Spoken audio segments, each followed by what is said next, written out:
Hello and welcome to Two Ole Farts. I'm just going to take you through some changes that we just made to the build that we've been using for Blair. This is obviously a much stronger character with the changes that we're going to show you today. Thanks to some feedback from one of our viewers, we made a few little adjustments. I want to take you through that.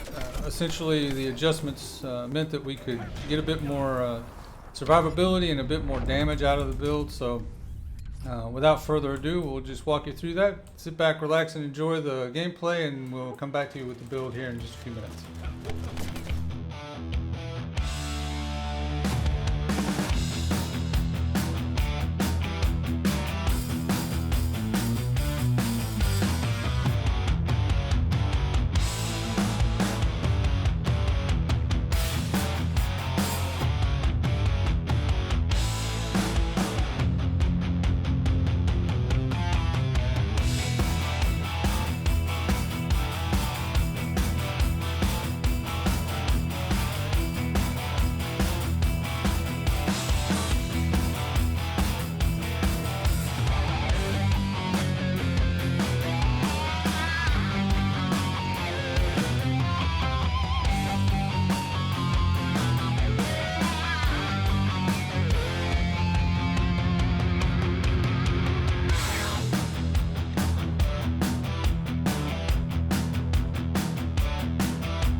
All right, welcome to Two Ole Farts. Thank you for joining us again. As promised, we're going to dive right into the build.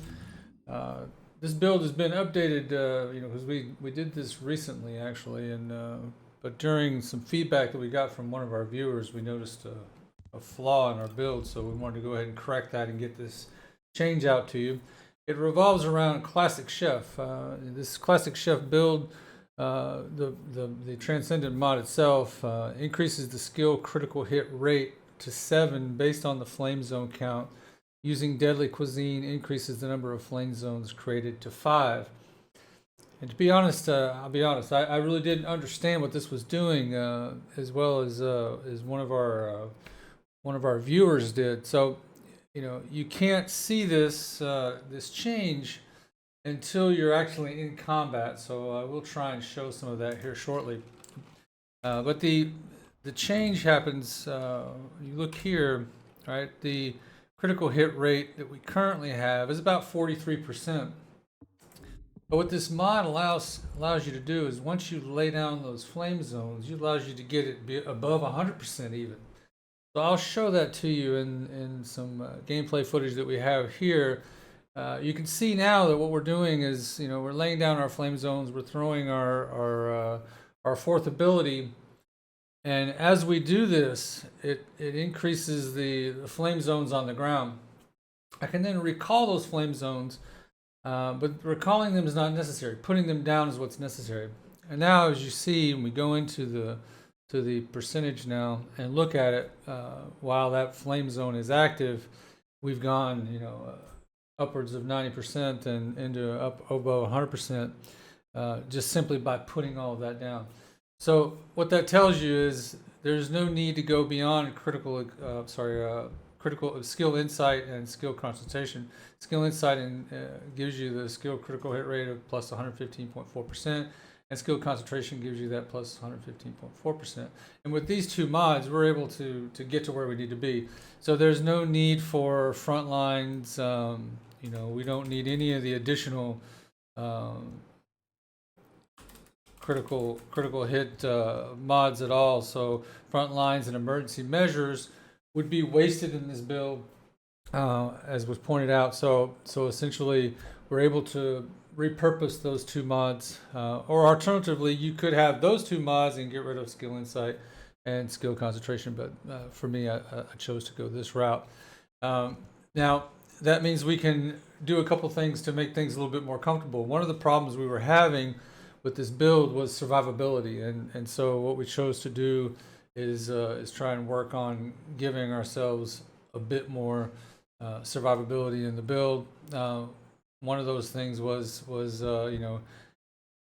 affecting the amount of time that flame zone is down. So we've got skill duration bumping up to 36.5%, and then giving us nimble fingers so we have a greater cooldown.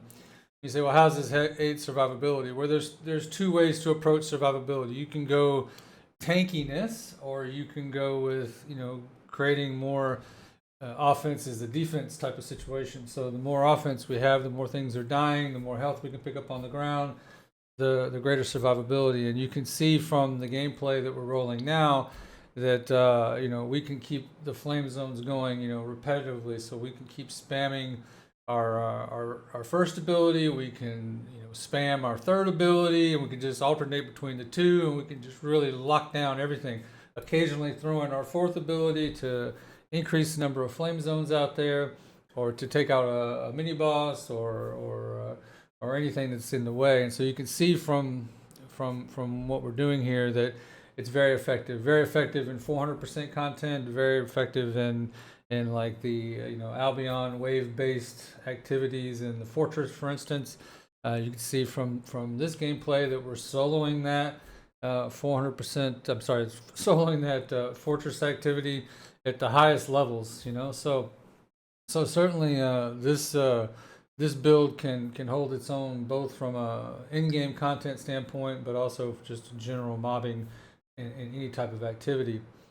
You could shift the nimble fingers or your skill extension or skill expansion into additional health if you wanted to, but I'm finding this very comfortable. And so let's just talk about the build in general. So obviously skill insight, we talked about already, and skill concentration we talked about already.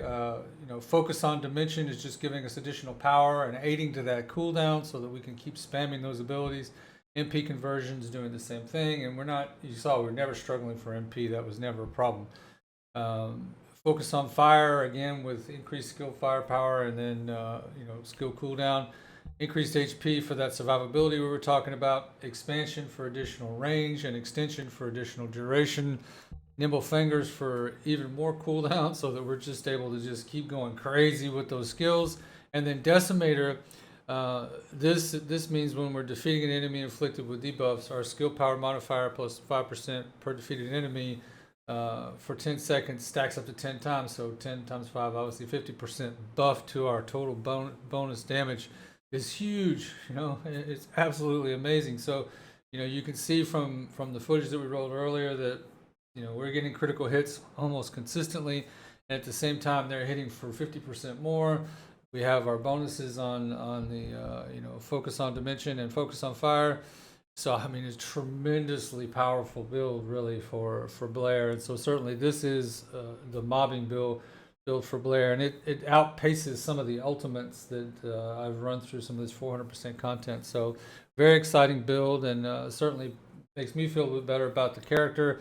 When I was doing the original build, I was kind of on the fence as to whether or not to even try and sell it as capable of 400%. While I could do it, I didn't know that everyone could do it. I feel like anyone can take this build and make the most of it. So thank you again for watching. I'll roll some more footage here after this build is finished, or after this guide is finished. But for now, I'm going to also, for the sake of people who haven't watched the original videos, talk about some of the other build components, starting with not the components, but the reactors. So the reactor we're using here is a burning phase reactor.